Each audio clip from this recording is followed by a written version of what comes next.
নমস্কার বন্ধুরা, কেমন আছেন সবাই? আজ আমি আলু বেগুন দিয়ে খয়রা মাছের ঝোল রান্না করব। খয়রা মাছ কিন্তু ভীষণই সুস্বাদু একটা মাছ। যদি ভালো লাগে তাহলে ভিডিওটা লাইক এবং শেয়ার করবেন আর পেজটি ফলো করবেন। মাছে লবণ দিয়ে দিচ্ছি। এখানে 300 গ্রাম খয়রা মাছ আছে। দিয়ে দিচ্ছি হলুদের গুঁড়ো, ভালো করে মাখিয়ে নেব। নেওয়ার জন্য কড়াই সরষের তেল দিয়ে দিচ্ছি। তেল গরম হয়ে গেছে, এবারে তো মাছ দিয়ে দেবো।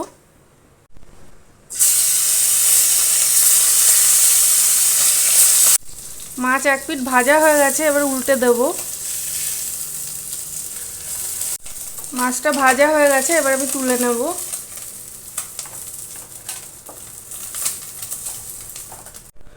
মাছ ভেজে নেওয়া ওই তেলের মধ্যে আমি বেগুনগুলো ভেজে নেব। দিয়ে দিচ্ছি একটু লবণ। বেগুনটা হালকা ভেজে নেব।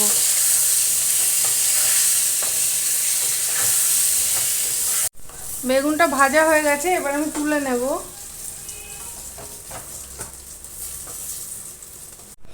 এর মধ্যে আবারও 1 চামচ মতো তেল দিয়ে দিচ্ছি। এই তেলের মধ্যে ছোট চামচের হাফ চামচ মতো কালো জিরে ফোড়ন দিয়ে দিলাম। এবার এর মধ্যে আলুগুলো দিয়ে দেবো।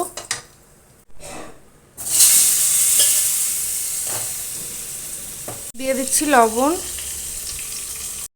দিয়ে দিচ্ছি হলুদের গুঁড়ো। আলুটা লাল লাল করে ভেজে নেব। একটা মিক্সিং জার নিয়ে নিয়েছি, দিয়ে দিচ্ছি পরিমাণ মতো আদা, দিয়ে দিচ্ছি স্বাদ মতো কাঁচা লঙ্কা। এটা পেস্ট করে নেব। আলুটা লাল লাল করে ভাজা হয়ে গেছে, এবার এতে আমি মশলা দিয়ে দেব। দিয়ে দিচ্ছি টমেটো কুচি, এখানে ছোট ছোট 2টো টমেটো আছে। দিয়ে দিচ্ছি আদা আর কাঁচা লঙ্কা বাটা। রান্নাটা আমি কাঁচা লঙ্কা দিয়েই করব, আপনারা চাইলে লঙ্কার গুঁড়ো দিতে পারেন। এখানে আছে বড় চামচের 1 চামচ ধনের গুঁড়ো আর 1 চামচ জিরের গুঁড়ো।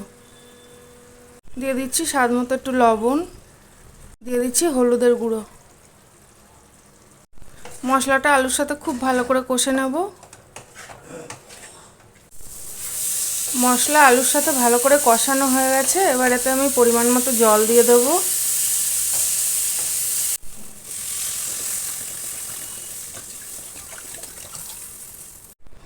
আমি একটু ঝোল করব, তাই জন্য জলটা একটু বেশি দিয়েছি।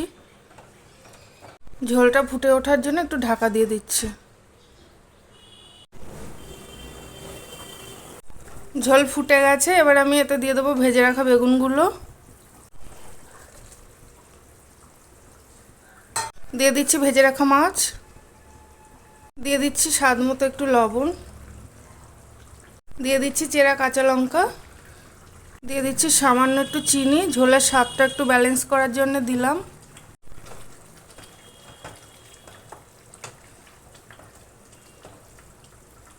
গ্যাসের ফ্লেমটা মিডিয়ামে করে 15 মিনিটের জন্য একটু ঢাকা দিয়ে দিলাম। আলু বেগুন দিয়ে খয়রা মাছের ঝোল রান্না হয়ে গেছে। এই মাছের কিন্তু দারুণ টেস্ট ঝোলের। রেসিপিটা কেমন লাগলো আমাকে কমেন্ট করে জানাবেন। তো আজ এই পর্যন্ত, পরে আবার দেখা হবে অন্য কোনো ভিডিওর সাথে। ততক্ষণ ভালো থাকবেন, সুস্থ থাকবেন।